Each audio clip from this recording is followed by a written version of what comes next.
Grass is alive, swinging and snapping, feel the vibe. Thoughtful Thursdays, oh hey, hey, designed into the rhythm of nature, they say. Tonight, Nature's Rhythm Learning Studio. I'm gonna add that to the intro. The most common question we get from homeowners and property developers across the Upstate is, how much does professional landscape design actually cost? If you've asked this question, you're not the first one, you'll never be the last one. It's the number one question we get. The price can vary based on your property size, scope, the level of detail, and the expertise involved in coming up with your design. In this episode, You're telling me landscape isn't a one-size-fits-all, Jesse? That's right. The landscape design is not a one-size-fits-all price. Ridiculous. Depends heavily upon multiple factors. And during this video, we're going to break down those factors, and you'll get a better understanding of what you're going to get.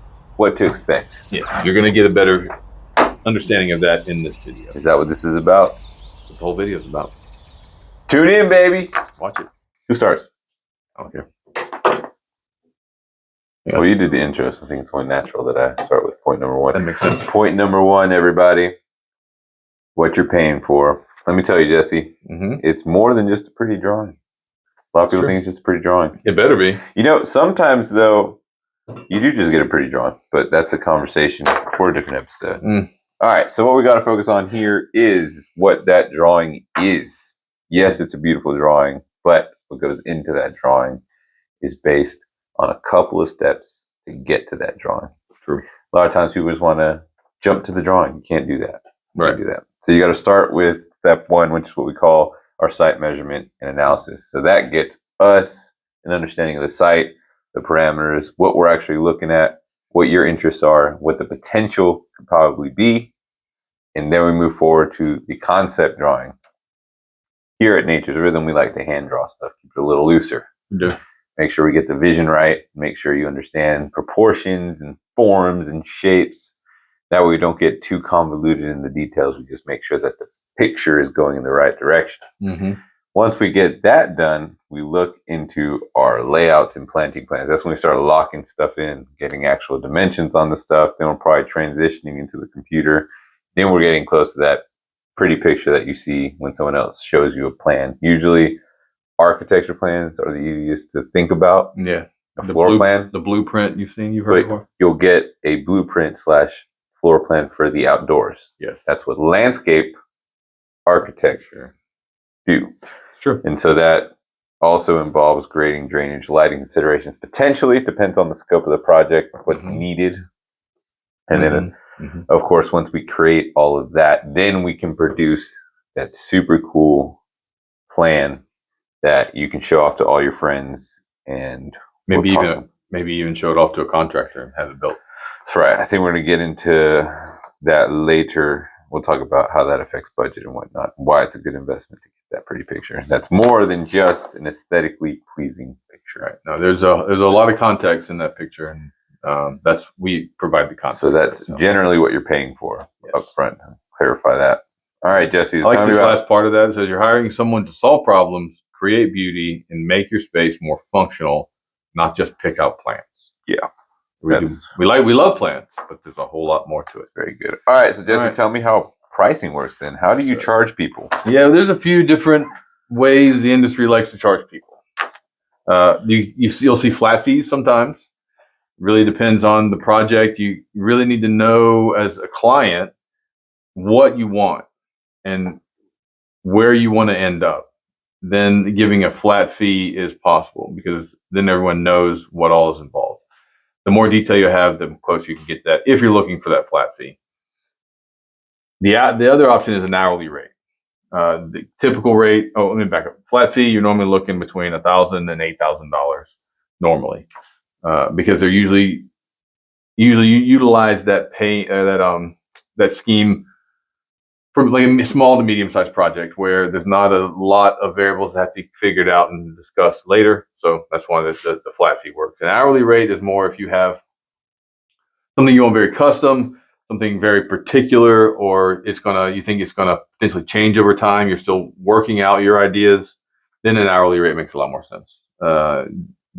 Typically, you'll get an estimate on how many hours will go into an area. But that will, of course, depend on the revisions and the changes and how the process goes. And the other option is a percentage of the budget. That's more common for large estates and luxury properties. Some architects do that way as well. Landscape architects, it's the same way. Some of them like it. Here in Nature's Rhythm, we prefer to do an hourly rate. All right, moving on to number 3. Steve will bring us up to what factors actually affect the cost and how's that cost. Sometimes people will look at the yard back. My yard's huge, Jesse. It's going to cost me a fortune to design it. I don't need a designer. Yeah, it's just too much. It's too crazy. It's too big. Pause.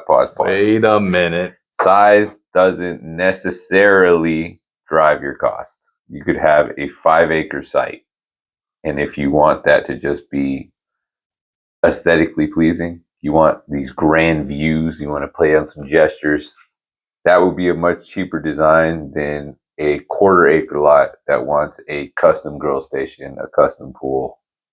Custom is the key word, because that complexity is what drives your cost, because that means we need to sit down and do quite a bit of homework to figure out how little pieces are going together, especially if we have changes in elevation, all these hardscape structures that are super cool and elaborate and all custom. That's what drives your cost, not necessarily the size. Not necessarily the size. Sometimes in existing conditions, if you have some serious drainage issues, we have to look at a lot of grading, which is playing with the earth topography, and that's going to be, again, another complex factor that's going to drive up costs. We don't know the level of details, and then sometimes there's some HOA submittals we have to do, some presentations, go through a couple rounds of that.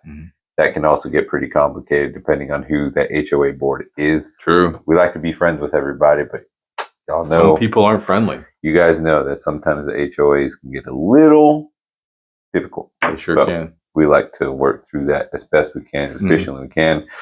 And then, of course, the revisions, if we can't ever nail down exactly what we're looking to doing, and we just are super excited and we just want more ideas, and the project keeps growing, that would also drive the cost up. So basically, to sum up, if you're looking at just a simple plan, you're probably looking at like $1,000, right? Right. For just, I just need some plantings. I just want to one work bed better in my front that I need changed and help me out. No. So that we're looking at that kind of budget number. Now, if we're looking for a master plan that, again, requires a bunch of complex custom elements, I want the coolest grill station in town, along with the coolest pool that integrates it with the bar and the everything else that comes with that, with lighting and everything. That's when we start getting into the multiple thousands of dollars, because that is a very complex project. But Jesse, does that cover everything, I guess? The only thing I would add is when it comes to the drainage and grading, that requires us to do math, and that's why it costs more money. It's a lot of math. We don't like math. We like to draw things. No, I think you gotta, that sums up the factors that go into cost. Yeah, just remember, it's not necessarily the size. The complexity has a big part of that. All right. So what's not included in my design fee? Well, there's a lot not included in your design fee if you think about it. But specifically, we're going to talk about working with us as a design firm versus working with someone who's a design, build, in-house, kind of do it all. So on the design firm side, you're not gonna get site clearing and included in your price, or soil testing. The installation, of course, isn't included in the design price, and the materials or plants also not included in the design price. Those things would be included in the actual build. And surveying or engineering. So if we need to, depending on the project, sometimes you have to have a survey done for property lines or to get the topography understood. And so that's not included. And then engineering would be, maybe you have to have a retaining wall that needs engineering.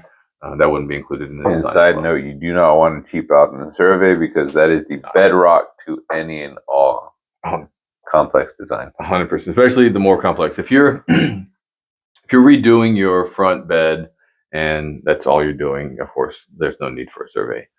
You want to call 811, make sure there's not going to hit any utilities, but that's the concern there.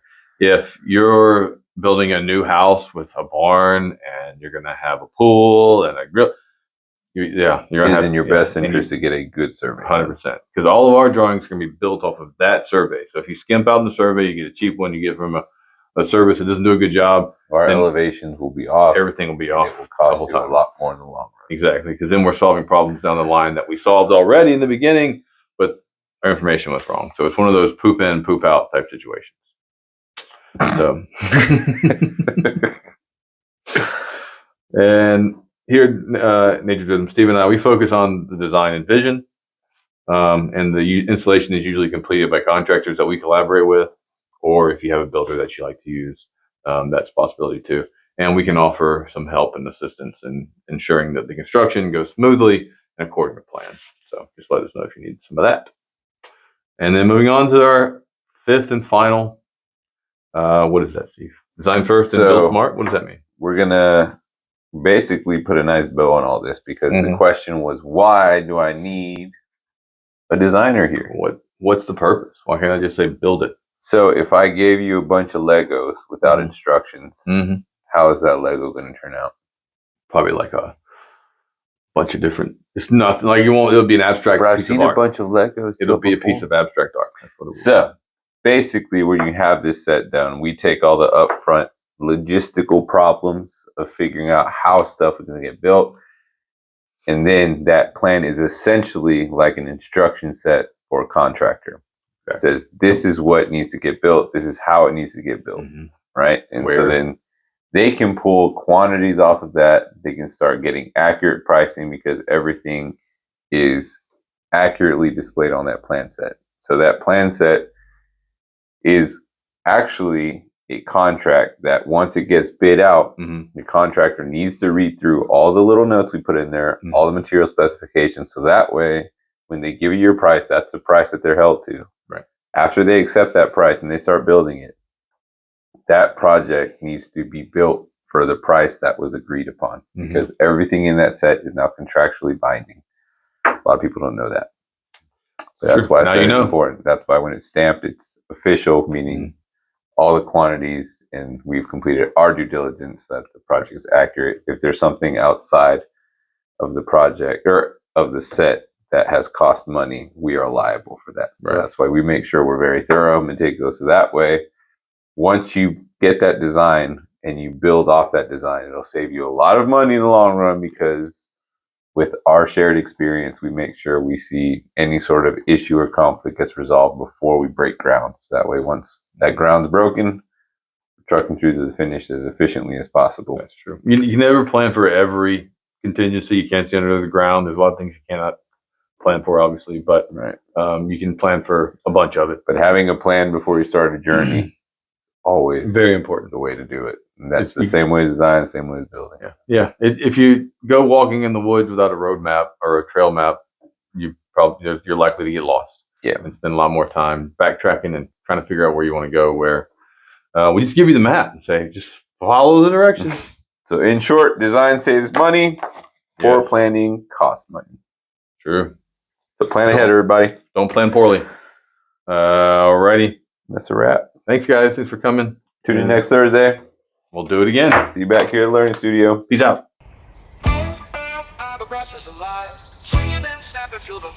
Thoughtful Thursdays, oh hey, hey. Designed to the rhythm of nature, they say.